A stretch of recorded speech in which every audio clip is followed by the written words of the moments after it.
Juste quelques remarques. Est-ce que ça va pour la traduction? Oui, ça va. Quelques remarques pour commencer. Presque tous les clichés sont bilingues, mais lorsqu'il n'y avait pas de place pour mettre en anglais puis en français sur le cliché, Janice a traduit et a imprimé les clichés en anglais. Alors, vous avez quelques clichés en anglais. You understanding? Yeah, ça va? Vous avez quelques clichés en anglais sur les faits en anglais et les autres sont ici. Sur Israël, j'aimerais faire quelques remarques avant qu'on commence. Il faut réaliser que lorsque le peuple de Dieu sont arrivés en Israël, il y avait des grandes différences. Ça faisait 400 ans qu'ils étaient en Égypte.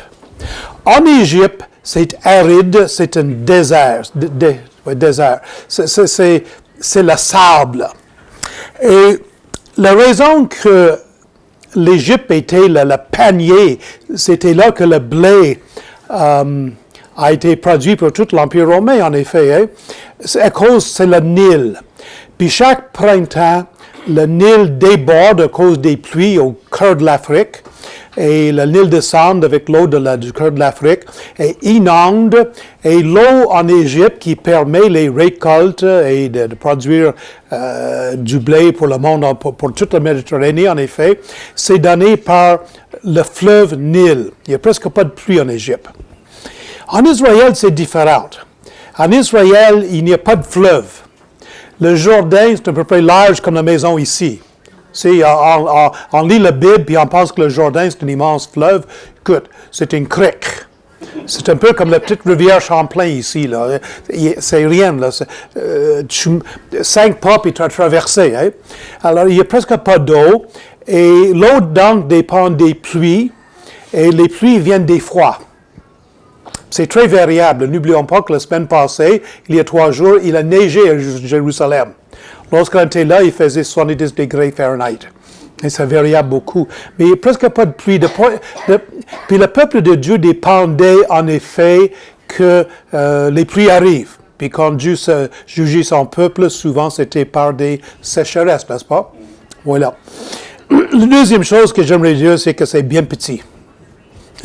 Tu fais Montréal-Québec, là, puis tu as fait Israël pas mal. C'est vous dire, on est dans l'autobus 3 heures, là, puis on a fait le nord-sud. C'est pas grand. Puis la troisième chose, c'est que c'est très... On était à Jérusalem, qui était 3000 pieds dans les airs, OK?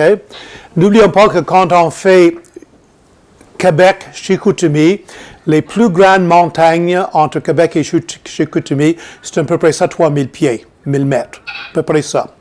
Jérusalem, c'est 3000 pieds dans les eaux, dans les airs, là, au-dessus du niveau du mer. C'est pour ça que dans la Bible, on monte à Jérusalem. Hein? Nous autres, on a descendu sur la mer Morte. La mer Morte, c'est 1350 pieds au-dessous du niveau de la mer.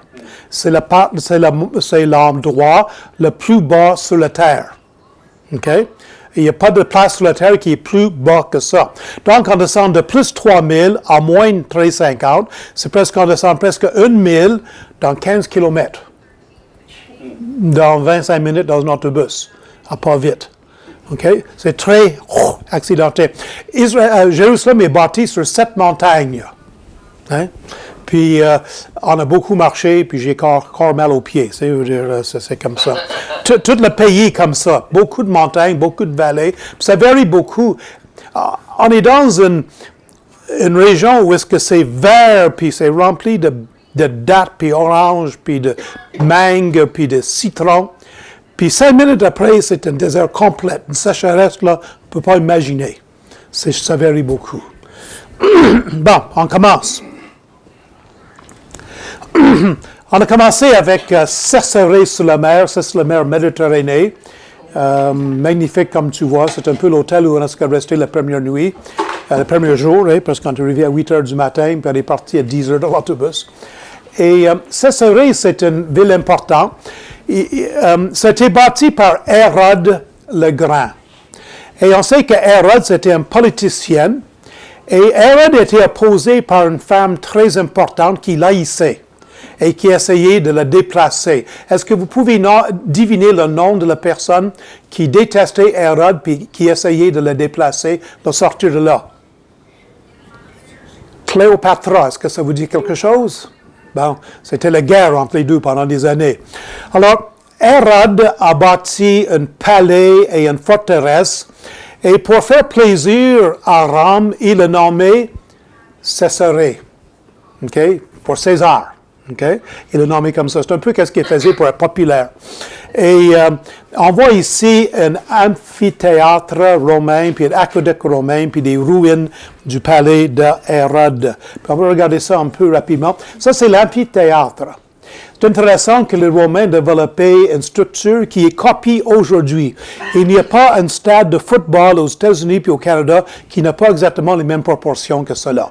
Puis ça, c'est les ruines un peu reconstruites, mais c'est ça qui existait dans Césarée.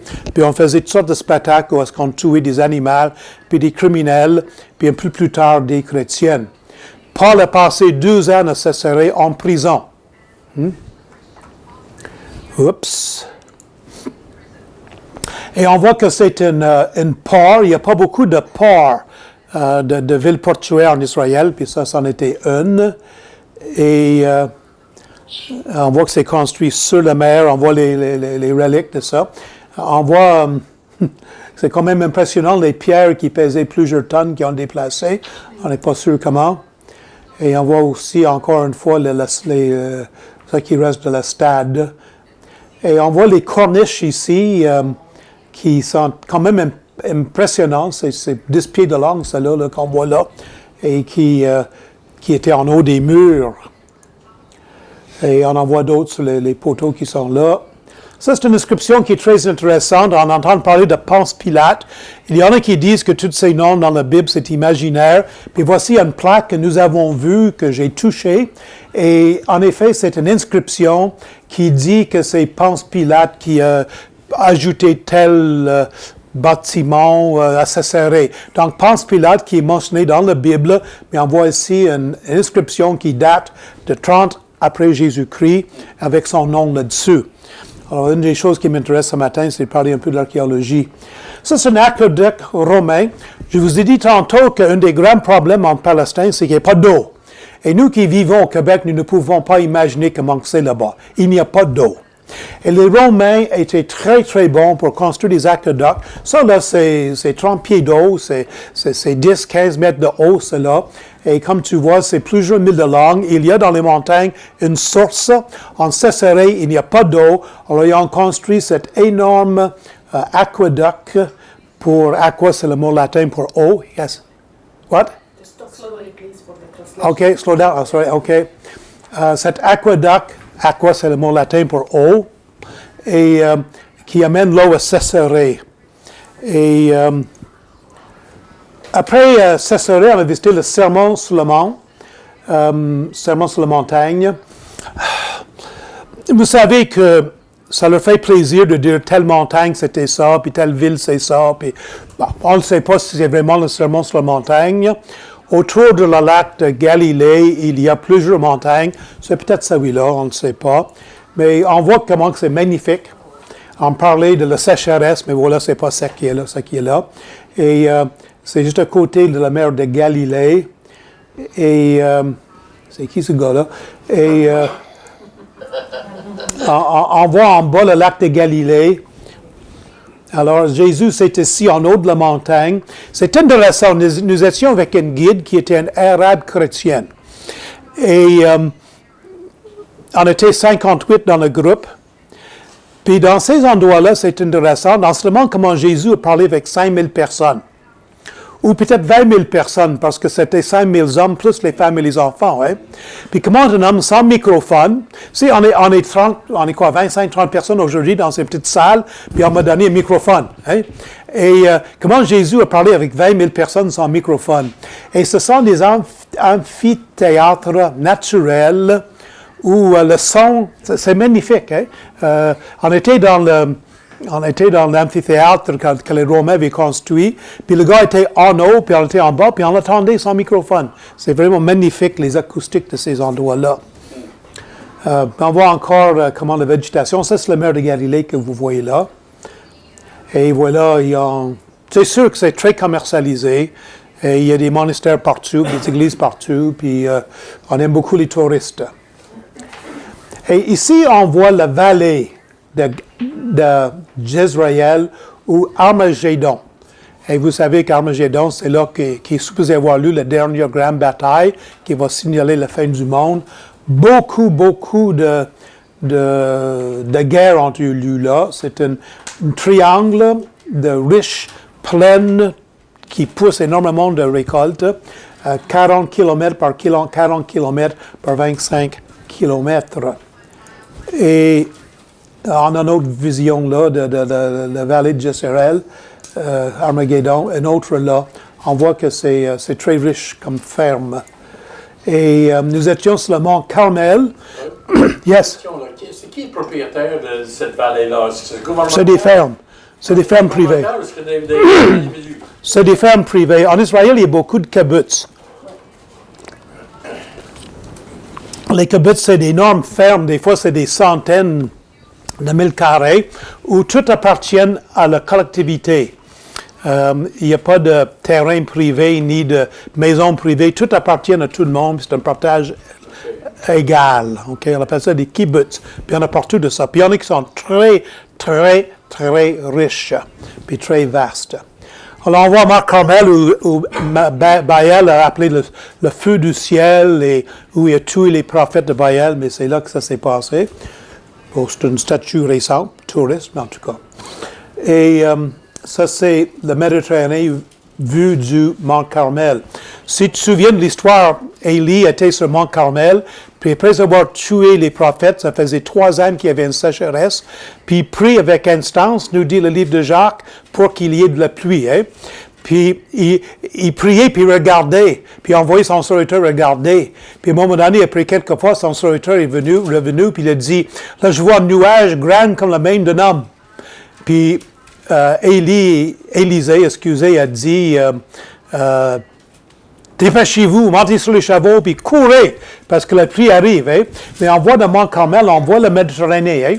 Puis la pluie vient toujours de l'ouest vers l'est, et on pouvait voir sur la Méditerranée la nuée qui arrivait. Et on voit des citrons.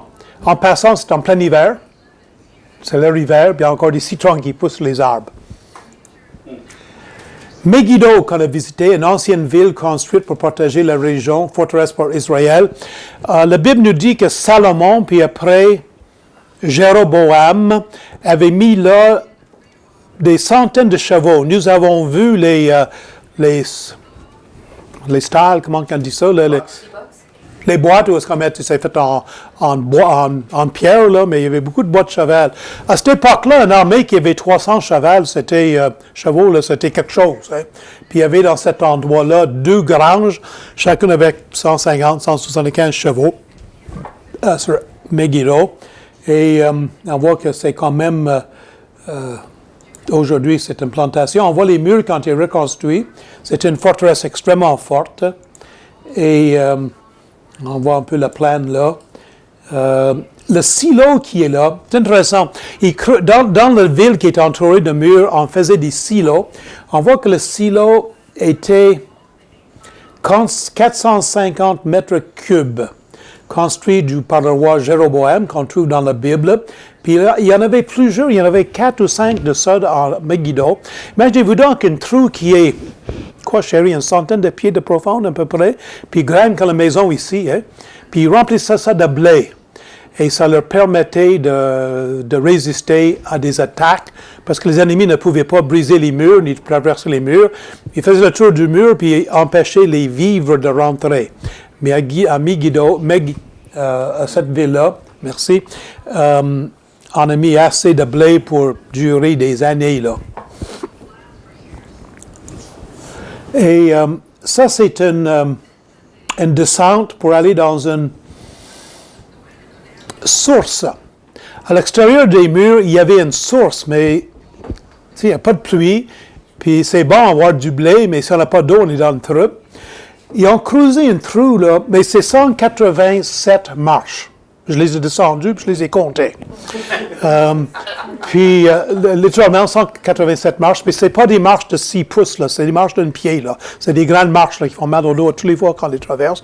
Alors, c'est presque 200 pieds de creux. Puis après ça, on passe dans un tunnel à l'extérieur de la ville.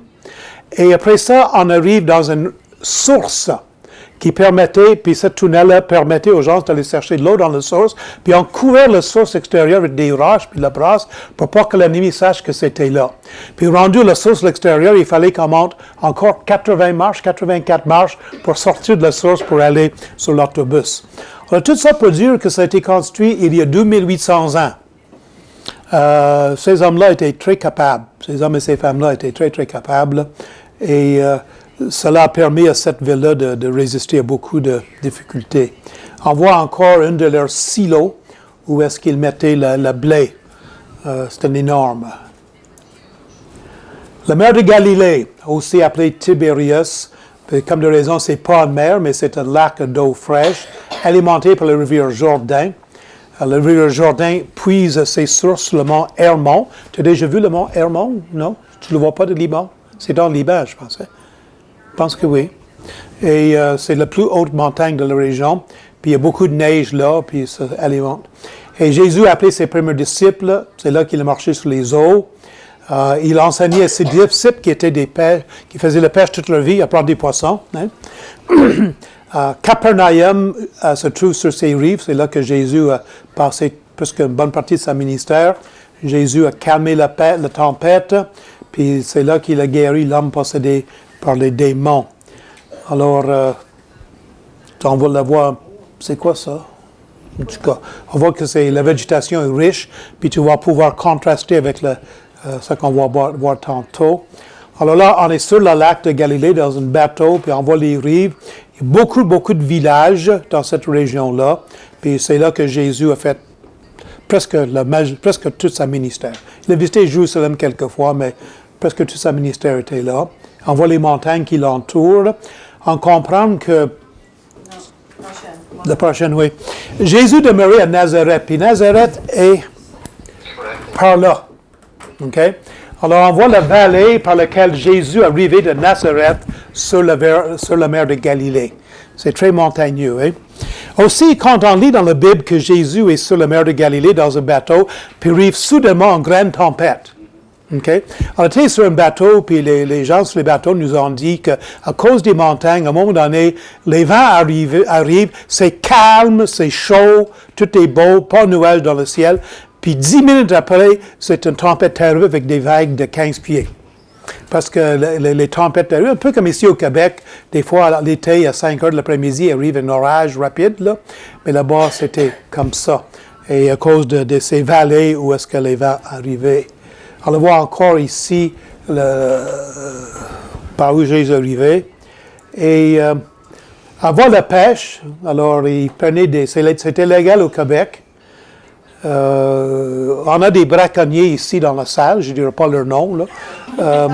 Mais là-bas, c'est un filet qui jette. C'est un filet exactement comme Pierre utilisait, mais en nylon, au lieu d'être en lin, probablement en corde. Ça, c'est la Galilée la nuit, comme vous voyez, c'est magnifique. Et voilà la ville de Tibérias, c'est une autre ville qui est nommée pour un César, par le fils d'Hérode le Grand pour faire plaisir à l'empereur de Rome. Et aujourd'hui, c'est une ville moderne. Et je voudrais vous montrer les poissons que Pierre a attrapés puis que Jésus a mangés. Ça, c'est le poisson de Pierre, Saint Peter's fish, c'est ça qu'on dit en anglais, poisson de Pierre. Et on nous les sert sur une assiette comme ça, avec la tête puis tout. Puis moi, je n'ai pas mangé. On appelle en français tilapia, je pense.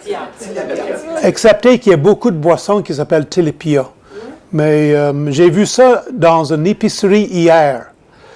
Puis c'était du poisson de l'océan Pacifique, près d'Alaska. On a appelé ça du polar quand j'étais petit gars. Je prenais ça à Halifax. Mais ça, c'est, en tout cas, le poisson qu'on mange, c'est très, très bon, ça a l'air. Mais moi, j'aime pas ça avec les yeux. Capernaum, la maison de Simon-Pierre se trouve là. Jésus a appelé Matthieu comme disciple. Où est-ce que ça vient? L'accent sur le O. Ça, c'est mon ordinateur qui a fait ça. Jésus enseignait dans la synagogue là, on va le voir. Et Jésus habitait ici, son ministère était centré ici. Alors, il est né à Bethléem, il a vécu sa jeunesse à Nazareth, mais son ministère était centré à Capernaum. Et on voit l'enseigne. Et on voit là la maison de Pierre. Maintenant, là-bas, là, on trouve n'importe quoi quelle pierre, puis on dit que c'est telle ville ou telle maison, puis c'est pour attirer des touristes, hein, c'est vrai ou pas vrai. Probablement que cela est vrai, que ça c'est la maison qu'on a excavée, une tradition très ancienne qui date des pères de l'Église dans le 2e siècle. Et la situation est intéressante. C'est la maison où Pierre, ou plutôt la belle-mère de Pierre où elle habitait, où Jésus a guéri la belle-mère de Pierre. Et ça, c'est la synagogue située où Jésus a été dans la synagogue à Capernaum pour enseigner, excepté que celle-là date probablement du 2e siècle, une centaine d'années après Jésus. Mais on fait des excavations, puis on trouve sous cette synagogue-là, la synagogue qui était là avant. Il ne faut pas oublier que dans cette région-là, beaucoup de constructions, beaucoup de guerres, beaucoup de tremblements de terre. Puis quand une ville a été dévastée, on ne faisait pas de nettoyage, on construisait par-dessus. Puis on peut faire des fouilles archéologiques, puis descendre des fois à Jericho, à Megiddo et des places comme ça. 16 couches de civilisation. 16 fois que la ville a été reconstruite. Hein? Puis on creuse, puis on voit des murs, puis des maisons. Puis on creuse, puis on trouve d'autres murs en dessous. Alors voici la synagogue qu'on peut voir aujourd'hui. Et comme tu vois, quand les Juifs faisaient une synagogue, c'était beau. Hein? Et là, c'est la rivière Jourdain qui coule à travers la vallée du Jourdain à partir du mont Hermon, environ 120 km avant que ça se jette dans la mer Morte. Et beaucoup de personnes aiment se faire baptiser dans la rivière Jourdain. Ça, c'est la rivière Jourdain. C'est pas le Saint-Maurice, hein? C'est pas la rivière Champlain. Non, c'est une petite rivière aérienne. Puis l'autre côté que vous voyez, là, c'est le pays de Jourdain. De Jordanie, est-ce que c'est ça qu'on dit? Jordanie, oui. Alors, comme tu vois, il n'y a pas beaucoup de séparation entre les deux. Oui? C'est une petite rivière comme ça. La rivière Jourdain, c'est la frontière entre les deux. Et on la voit encore ici. Puis là, on prend le chemin vers Jéricho. Puis il y a ici 2 clichés qu'on voit. Tu as vu le vert avant, mais là, tu vois le désert. Mais nous autres, quand on entend le mot désert, j'ai toujours misère avec le dessert puis le désert. On pense à des dunes, on pense à des piles de sable poussées par le vent. Mais les déserts en Israël sont plutôt faits, c'est quoi en français, sandstone. C'est une pierre qui est faite de sable comprimé. Pardon? En tout cas, c'est un roche de sable qu'on peut facilement tailler, mais c'est pas poussé par les vents. Mais c'est un désert, comme tu vois là, c'est sec. Mais vous voyez des petites poussées de verre, hein? Imaginez-vous que les Bédouins, ils se promènent là avec leur vache puis le brebis, puis ça mange ça. Et on voit là le monastère qui est là, qui est l'église orthodoxe russe qui a fait ce monastère-là. Puis le chemin qui mène entre Jérusalem et Jéricho passe pas loin de le monastère qu'on voit là. Et c'est difficile à voir, mais il est là, il est juste là.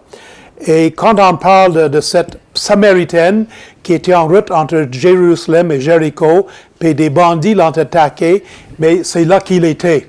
Dans la sécheresse, beaucoup de cavernes, beaucoup de bandits qui restaient là, une route très, très dangereuse et pas du tout civilisée. Jéricho, parmi les plus vieilles villes du monde, certains disent la plus vieille ville du monde, je ne suis pas certaine, et encore habitée aujourd'hui, connue aussi comme la ville des palmiers, et une abondance d'eau, un oasis dans le désert, situé près de l'endroit où les enfants d'Israël, ça c'est le cliché 52 pour ceux qui suivent en anglais, c'est là que les enfants d'Israël ont traversé la rivière Jourdain et ils ont commencé leur voyage vers la Palestine. Puis c'est connu pour les murs de Jéricho qui ont tombé.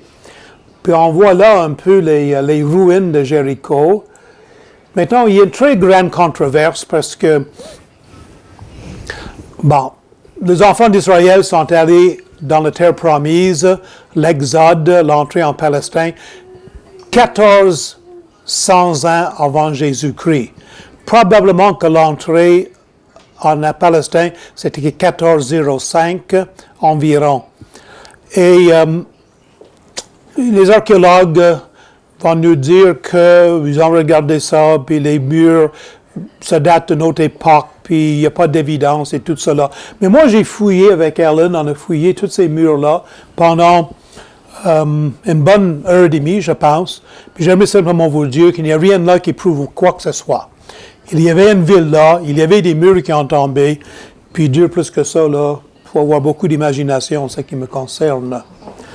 On voit ici comment c'est accidenté. Et on appelle ça la fontaine de Salomon, cette oasis qui donne l'eau. Les villes à Jéricho existent parce qu'il y a de l'eau. Il y a une source qui jaillit de la terre. Puis Jéricho, cette ville des palmiers, beaucoup de dattes. Des centaines de milliers de palmiers de dattes. Je ne sais pas qui mange toutes ces dattes-là. Nazareth, c'est une ville qui est mentionnée seulement dans le Nouveau Testament, cliché 57. Jésus y a passé son enfance et c'est dans cette ville que l'ange a visité Marie avec les nouvelles qu'elle allait attendre un bébé. Maintenant, c'est une ville assez moderne aujourd'hui. Imaginez-vous promener dans un autobus avec 60 passagers puis tourner là. Souvent, l'autobus tournait, reculait, avançait, tournait, reculait pour pouvoir virer. On avait un excellent chauffeur d'autobus. Puis après ça, on va monter à Jérusalem, la ville sainte. Puis on voit Jérusalem là. Et on voit une image, on voit la ville. Hein. Et vous savez que chez les Juifs, il ne faut pas qu'une personne soit enterrée à l'intérieur de la ville. Il faut être enterré à l'extérieur de la ville. Et on voit là les tombes. C'est peut-être pas si clair que ça, mais à l'extérieur de tout ça, c'est des tombes. Okay? Des milliers de tombes. Puis les Juifs sont enterrés avec les pieds vers Jérusalem et la tête donc regarde vers Jérusalem. Puis même à Montréal, si vous allez dans les cimetières juifs, on regarde, les Juifs sont enterrés pour qu'ils puissent regarder vers Jérusalem. Et les musulmans sont enterrés pour qu'ils puissent regarder vers la Mecque. Et on voit un peu les chemins. Imaginez descendre ça avec un autobus. Encore un cimetière. Ça, c'est intéressant, ça. Les portes que vous voyez là, c'est la porte de l'Est et aussi the Golden Gate, la porte d'or. Et la tradition, puis je pense qu'il y a de l'évidence biblique pour cela, c'est quand le Seigneur va revenir, il va passer par cette porte-là pour entrer à Jérusalem. Et c'est pour ça qu'on l'a bloqué. Pour que chez les Juifs, qui croient fortement cela en tout cas, puis les chrétiens aussi, les Juifs ne veulent pas que personne passe par cette porte-là jusqu'à ce que le Messie revienne. Ou vienne, excuse. OK? Pour nous, le Messie va revenir. Pour les Juifs, il va venir parce qu'il n'est pas venu encore pour les Juifs. Alors, la porte de l'Est, c'est là. Puis, voyez-vous le cimetière qui est là? Les musulmans ont construit un cimetière musulman devant cette porte-là pour ne pas que le Messie rentre là. C'est ça. On la voit encore, là, le cimetière musulman. Jardin de Gethsemane, Garden of Gethsemane, magnifique comme tu vois. Et on voit les oliviers. C'est juste en bas de la montagne des oliviers. Il y en a une que je veux te montrer. C'est aussi épais que c'est haut. Très intéressant. Quel âge qu'ils ont les oliviers? Les oliviers ne meurent pas. C'est des arbres qui ne meurent pas. Les guides vont nous dire que cet olivier-là a plus que 2000 ans, peut-être 3000 ans, et que Jésus s'est couché à côté de cet olivier-là. C'est pas vrai, mais c'est vrai dans un sens. les Romains ont tout coupé les arbres autour de Jérusalem lorsqu'ils l'ont détruit en 70. Ils ont tout coupé. Mais ce qui est intéressant, c'est que quand tu coupes un olivier, elle repousse à partir des racines. OK?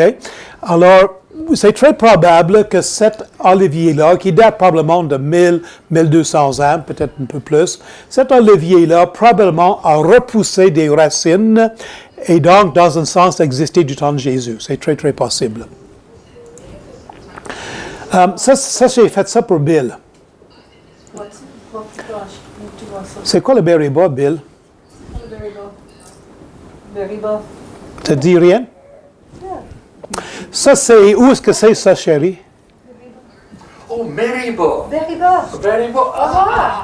OK. Mariba. OK. Oh, mais oui, c'est une langue africaine, ça.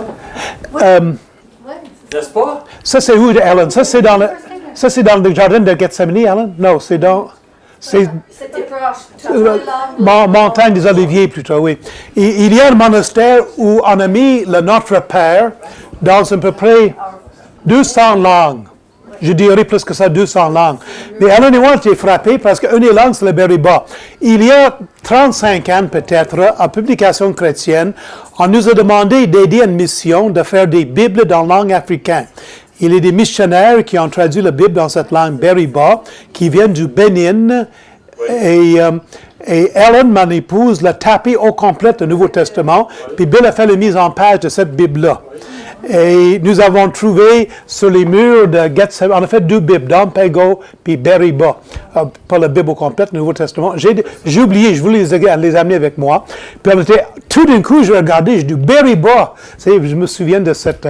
on a même dû faire des polices de caractères spéciaux parce que il y a des caractères, des lettres que nous n'avons pas en français ou en anglais. Puis on a dû faire des caractères spéciaux dans une chambre noire. Ça, c'était un grand projet, là. Et... Monsieur Buchanan. Monsieur Buchanan. Fred, tu étais là, Frank Elizabeth était là à cette époque-là, oui. Alors, on était vraiment frappés de trouver ça dans cet endroit-là. Ouais. Excuse-moi, c'est des vieux souvenirs. Bon, j'ai perdu mon... Où est-ce qu'il est rendu, là? Très intéressant. Oui, c'était long avec tout Aïe, aïe, aïe. Nous sommes rendus au mur des lamentations. Bill, c'est qui ça? Janice? Tu le vois-tu? C'est qui ça, Bill? Ben, n'importe qui. N'importe qui. Est-ce que tu écoutes les nouvelles, des fois? Je ne le reconnais pas. Est-ce que ça vous dit quelque chose, Oliver North? Ben oui. Ben oui, Oliver North. Ceux qui ont suivi la politique américaine il y a beaucoup d'années, Oliver North, il était quoi? Remember from Ben oui, il était avec Nixon. Avec- Dans le... C'était après ça, je pense. Ouais. Après Nixon? Ouais, c'est plus récent que ça. Pardon? dans l'armée? Il était colonel dans l'armée, mais il était secrétaire d'État américain. Là. Puis c'était un évangélique, chrétien évangélique il était là, très impliqué dans la politique. On était avec un groupe d'Américains, on était 58, puis on était juste 2 Canadiennes. Puis les Américains évangéliques adorent Oliver North. Ils se sentent quasiment mieux. Ils ont arrêté de visiter la ville de Jérusalem lorsqu'ils l'ont vu. Oh! C'est comme le Messie était arrivé, là. Et tout le monde est dans leur main, puis parlait avec lui. Ça, c'est le mur des lamentations, où les Juifs meurent. Alors, ça fait partie de la fondation originale du Temple de Jérusalem. Il y a des blocs là-dedans qui pèsent 300, 600 tonnes, quelque chose comme ça, énorme. Et ça, c'est le mur de lamentation, puis les Juifs vont prier là, puis mettre leur prière par écrit dans les craques des murs.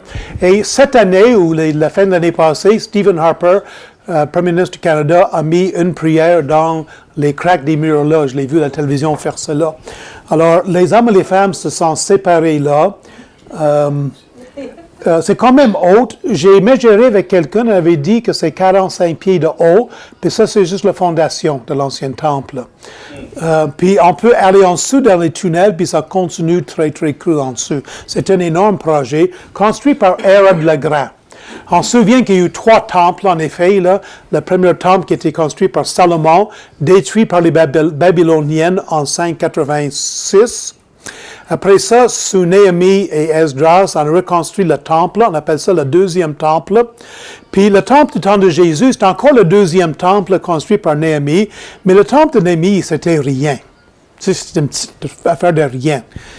Même dans les petits prophètes, on va lire que le peuple de Dieu disait, mais oui, mais ça n'a pas la splendeur du temple de Salomon, qui a été détruit.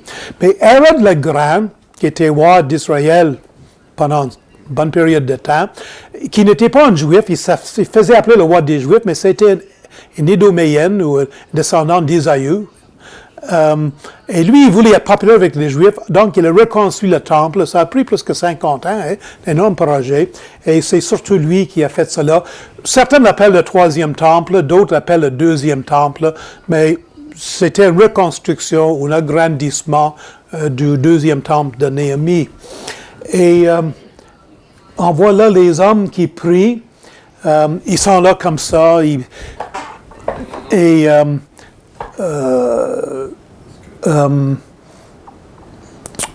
C'est...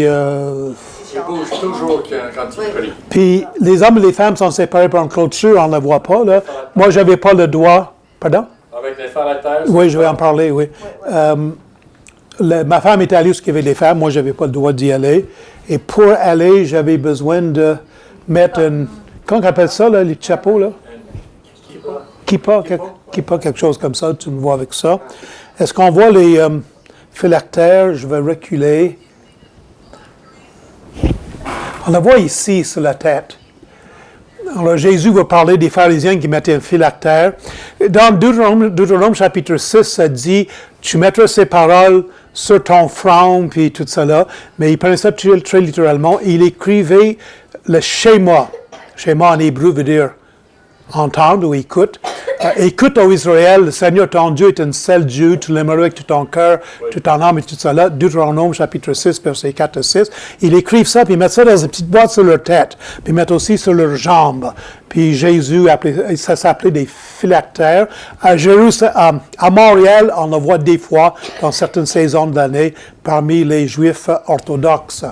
Alors ils avaient ça, et ils priaient là. C'est très cérémoniel. Puis on voit que les musulmans, partout où ils peuvent, construisent leur... Ouais. Puis on les entend le journée longue crier « Allah Akbar », puis ils font leur prière avec des haut-parleurs pour pas qu'on s'entende. Alors, on est monté sur le mont du temple, et le mont du temple, c'est plus haut. On est bien chanceux. La personne des États-Unis qui nous a conduits là, a été 10 fois à Jérusalem. Il nous a dit que seulement 4 fois, il a pu monter sur le mont. Il y a des émeutes régulièrement. Puis on a le droit entre 8h et 10h le matin. Puis on est parti vite parce que c'était rendu un peu dangereux. Notre guide avait peur un peu. Puis il y avait des femmes musulmanes d'un côté qui criaient « Allah Akbar ». Il y a des hommes qui répondaient, puis là, on nous regardait à travers, parce que, ouais, puis on est sortis. Alors, on voit qu'ils ont construit la mosquée d'Omar, qu'on appelle, là, qui n'était pas un mosque à l'origine, mais ici, dans cet endroit-là, il y a la pierre qui était la première chose que Dieu a construite quand il a construit le monde. Je ne dis pas que c'est vrai, je dis que c'est ça. C'est sur cette pierre-là que Abraham devait sacrifier Isaac. C'est de cette pierre-là que Mohammed a monté au ciel. Donc, c'est le 3e endroit le plus sacré aux musulmans. Et c'est sûr que les Juifs veulent détruire ça et mettre le temple là, hein? Parce que c'est sûr que les Juifs veulent reconstruire le temple. Et si je comprends la prophétie, ils vont le faire. Alors, qu'est-ce que ça va prendre pour débarrasser cette mosquée-là? Je ne sais pas. Mais voilà, on n'a pas le droit de rentrer là, hein? Si on n'est pas musulman. Puis l'autre côté, il y a une autre mosquée qui, lui, c'est une vraie mosquée. Et on voit les pierres qui sont là. Et c'était probablement l'endroit où le temple original a été construit. Maintenant, il y a quelque chose d'intéressant ici. Je vais lire dans la Bible ce passage. Dans Jean chapitre 5. Après cela, il y a eu une fête juive et Jésus montait à Jérusalem. Or, à Jérusalem, près de la porte des brebis, il y a une piscine qui s'appelle en hébreu Bethsaida et qui a 5 portiques. Sur ces portiques, un grand nombre de malades étaient couchés, des aveugles, des boiteux, des paralysés.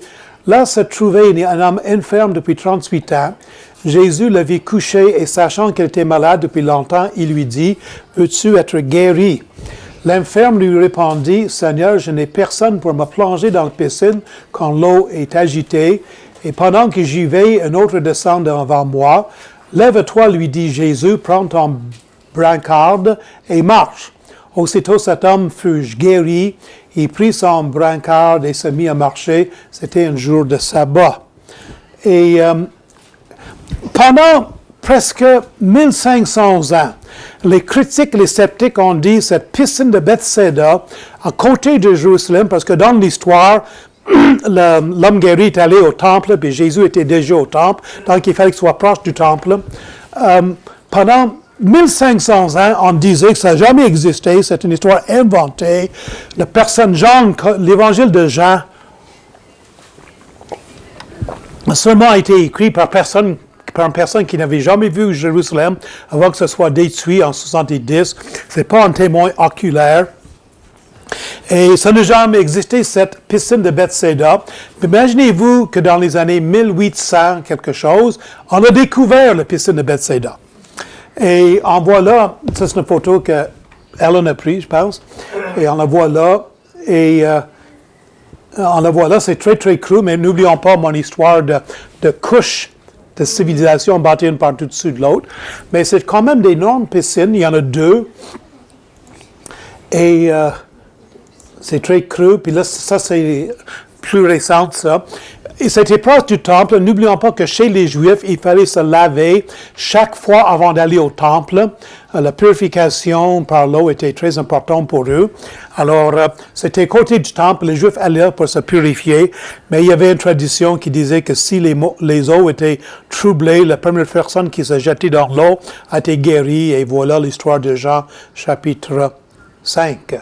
Alors, la piscine de Bethsaida, c'est encore une trouvaille archéologique qui supporte la véracité de la Bible. Moi, je crois la Bible parce que la Bible est vraie, mais c'est intéressant de voir que de plus en plus, on a des évidences archéologiques. Ça, c'est le chemin que Jésus a marché pour aller entre la montagne, Ellen va m'aider avec cela, entre la montagne des Oliviers et le jardin de Gethsemane. Puis c'est les vraies pierres sur lesquelles Jésus a marché, probablement, très probablement, presque certainement. Bethléem vient de deux mots qui veut dire, comment on dit pain en arabe? Pardon? Ah, c'est bon. En hébreu, Beth, c'est maison. Le M, mon hébreu est très pénible, veut dire pain. Bethléem, c'est la maison de pain. La ville de David, l'endroit où Jésus fut né, puis où les bergers et possiblement les mages l'ont visité. Et il y a une église de nativité. Bon. La plus vieille église en Israël, construite au-dessus de la caverne où Jésus est né, peut-être. Intéressant que pour aller à Bethléem est dans le territoire arabe. OK? Pardon? Musulman, plutôt. OK? Palestinienne. Bon, excusez-moi, palestinienne. Et on voit que les Américains qui étaient avec nous ont dit si on pouvait construire un mur comme ça entre les États-Unis et le Mexique, ça réglerait bien des problèmes. Mais c'est très haut. C'est 15 mètres de haut. Hein? Puis tous les territoires palestiniens sont entourés de murs comme ça pour pas que les Palestiniens viennent dans les territoires juifs.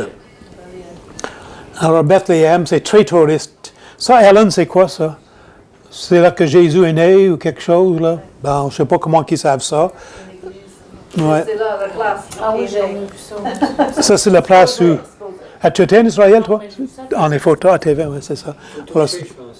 Pardon? Il faut payer pour toucher. Oui, c'est quoi, chérie, ça? Moi, j'étais malade, je ne l'ai pas vu, ça. Non, ça c'est la place. Supposé où il est né. Et juste à côté, c'était la place. OK. C'est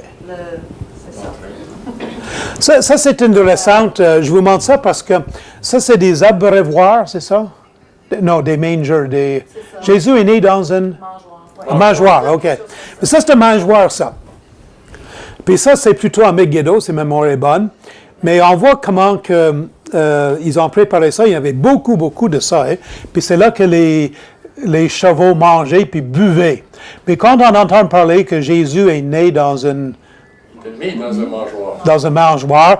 Puis on a toujours des beaux mangeoires, là, faits en je sais pas quoi, là, puis c'est propre, puis c'est tout beau. Mais c'est ça, ce mangeoire, puis c'est dans ça que Jésus est né. Puis ça nous... tantôt, on va prendre la table Seigneur, puis c'est une évidence de sa grande humilité. C'est là qu'il est né, pas là, mais dans un mangeoire qui ressemblait à cela, taillé en pierre. On voit encore notre image. Puis ça, c'est où les chevaux à Megiddo, préparés par Salomon et ou Jéroboam. Ça, c'est des mangeoires. Puis c'est comme ça que Jésus est né à Jérusalem. Intéressant, ici, on était en pleine ville, à Bethléem, puis on lève nos yeux dans le restaurant, puis on voit des brebis qui traversent la rue. Hein? Alors, Bethléem, Jésus était avec des bergers étaient avec le brebis quand l'ange est apparu. Puis on voit que les brebis sont encore bien importants dans la ville de Bethléem. Puis voilà un restaurant libanais. Est-ce que ça vous dit quelque chose? Les repas, c'était quelque chose d'extraordinaire. Moi, j'aime ça, manger du rôti de bœuf, puis du poulet, puis des patates. Puis j'ai voyagé beaucoup dans ma vie, presque dans tous les continents du monde. Puis j'ai mangé beaucoup de différentes nourritures. Puis j'aime pas ça, mais c'était vraiment pas bien, assez bien, très très propre. Puis c'était vraiment un restaurant libanais dans la ville de Bethléem. Est-ce que c'est comme ça que vous mangez quand vous étiez jeune? On voit rien, là, on voit juste les apéritifs. Moi, c'est ça. Mais C'est ça, ces apéritifs, oui. Moi, on nous donne une pain, puis on met ça dans le pain. Ouais. La mer Morte, alors c'est l'endroit le plus bas sur la terre. C'est 1350 pieds de profonde. Et comme tu vois, c'est vraiment morte. On appelle la mer Morte parce que c'est morte. C'était un peu dangereux. Pendant qu'on était là, on a vu des avions israéliens qui ont traversé à peu près 50 pieds au-dessus du sol. Hein. Puis nous, là, on était dans une montagne, puis on regardait en bas, puis on voyait les jets qui comme ça. Puis la première journée quand on était là, les Syriennes ou le Hezbollah a tué 2 soldats israéliens au nord sur les hauteurs de Golan. Et nous, on était allés sur les hauteurs de Golan, mais on ne voulait pas nous amener là, c'était trop dangereux. Il y avait des missiles, toutes sortes de choses. On a entendu un très grand boum à un moment donné. Puis après ça, on a vu passer des jets. Pardon? Sur la montagne Masada. Oui, on était sur la montagne de Masada, puis on voit passer les jets à peu près 5 minutes après avoir entendu le boom. Il y avait des ex-militaires américains avec nous, puis on dit « ça, c'est une bombe ». Puis la nuit, dans la télévision, le soir dans la télévision, on a entendu qu'Israël avait attaqué. On a peut-être vu les avions qui ont fait l'attaque. Hein? Mais juste ça pour dire que l'autre côté de la mer Méditerranée, c'est l'ancienne Moab. Mer Morte, c'est l'ancienne Édom, l'ancienne Moab, puis c'est le Jordanie aujourd'hui, puis les avions Israël volaient par-dessus. On ne nous a pas amené la mer Morte, apparemment que c'était trop sensible, trop dangereux à cette époque-là, cette journée-là. Et on est allé à Masada, je pense que vous connaissez Masada, il y a beaucoup de films sur ça. C'est là qu'après, en 70, peut-être 72, où les Juifs ont pris Masada comme le dernier refuge. Ils ont résisté aux Romains pendant 3 ans. Puis lorsque les Romains ont bâti une rampe pour prendre la ville, les 1000 Juifs, c'est ça à peu près 1000, c'était 1000 ou 2000 Juifs, se sont suicidés. Chaque père a tué sa femme et ses enfants. Ils ont tiré au lot. 10 personnes ont tué tous les autres hommes. Et la dernière personne a tué tous les 9 hommes, puis s'est suicidé. Lorsque les Romains sont rentrés, ils ont trouvé personne vivante. Un esclave et une femme, 2 ou 3 personnes qui se sont cachées. C'est ça. Il dit leurs histoires à Joseph. Puis ces personnes-là ont raconté l'histoire de Joseph qui a écrit ces livres. Alors, Hérode le Grand, il a construit un palais et une forteresse très élaborée. C'est un site encore très respecté par les Juifs, un symbole à la résistance pour les Juifs qui ont passé par l'Holocauste. Hein. Masada, c'est leur symbole. Il n'y a aucune référence dans la Bible, sauf peut-être que David s'y est réfugié en 1 Samuel 23, je n'ai pas certaine. Pour monter, tu comprends qu'on monte. Mon beau-frère pèse 320 livres, ou je ne sais pas combien, et on était 80 personnes dans cette... C'était... Il fallait pas sentir, il fallait avoir mis son déodorant le matin, parce que vraiment, t'es collé dedans. Puis mon beau-frère c'est pas schizophrène, excuse. Claustrophobe, là, oui, claustrophobe, là, puis c'est pas drôle de voir, là. Mais on a monté, puis il n'aime pas les auteurs non plus. Puis alors, on voit la mer Morte à partir des ruines de Masada, extraordinaire. J'ai monté à pied sur la gondole quand j'étais. Oui, oui. T'as monté à pied? On a vu quelques-unes. On appelle ça l'échelle du serpent, parce qu'il fait ça, là. Ouais. Ah, t'as monté là, toi? Oui. Alors, Qumran, il faut que je me dépêche, on est rendu à les manuscrits de la mer Morte ont été trouvés en 1947. Parlons des manuscrits de la mer Morte, c'est très important.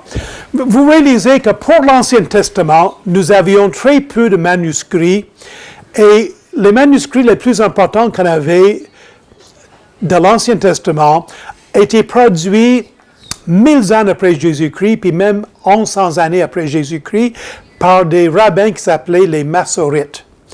Et des rabbins qui ont fait ce travail-là. Donc, les plus anciens manuscrits qu'on avait, c'était 1000 ans après Jésus, puis c'était pas tellement vieux. Puis on pouvait se demander, l'Ancien Testament hébreu que nous avons, c'est-tu comme l'original ou non? On ne le savait pas, on avait des grands doutes. En 1947, un jeune berger bédouin, il cherchait un bouc perdu, puis certains croient que Jean le Baptiste faisait partie de cette communauté-là. Je ne suis pas certain de ça, moi, mais en tout cas. Et on voit les cavernes dans la région. C'est vraiment très isolé, très sec, un vrai désert. Et il a tiré une roche dans une caverne. Il avait il a entendu quelque chose, là, puis il a tiré une roche dans la caverne pour chasser le bouc ou le brebis. Selon l'histoire, là, parce qu'il ne voulait pas rentrer, parce que d'un coup, il y a des mauvais esprits.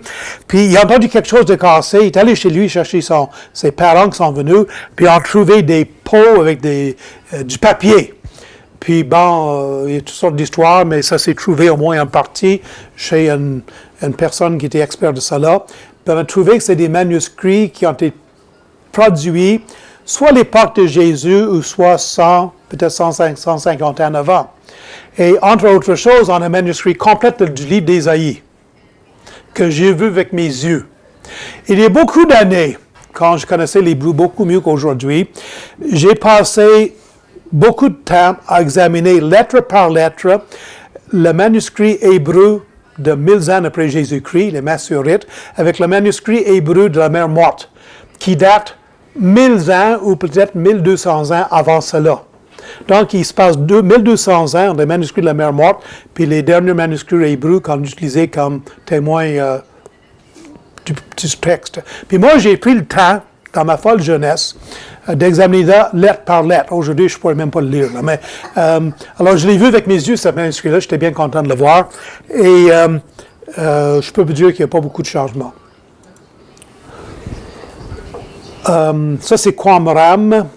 Et il y avait toute une communauté de Juifs qui habitaient là, qui s'appelait les Esséniennes, et qui se lavaient 2 fois par jour, puis qui possédaient tout en commun. Puis les Romains les ont détruits en même temps qu'ils ont détruit Jérusalem. Et ça, c'est la caverne où est-ce qu'on a trouvé les rouleaux. Il y a beaucoup de cavernes où est-ce qu'on a trouvé, puis on en cherche encore pour trouver des manuscrits là, ou d'autres manuscrits. On est allé à Béthanie. Béthanie, c'est environ 3 km de Jérusalem, du côté de la montagne des Oliviers. C'est la ville de Marie, Marthe et Lazare, les plus proches amis de Jésus et ses disciples. Jésus restait avec eux lorsqu'il était à Jérusalem. Et c'est là que Jésus a ressuscité Lazare.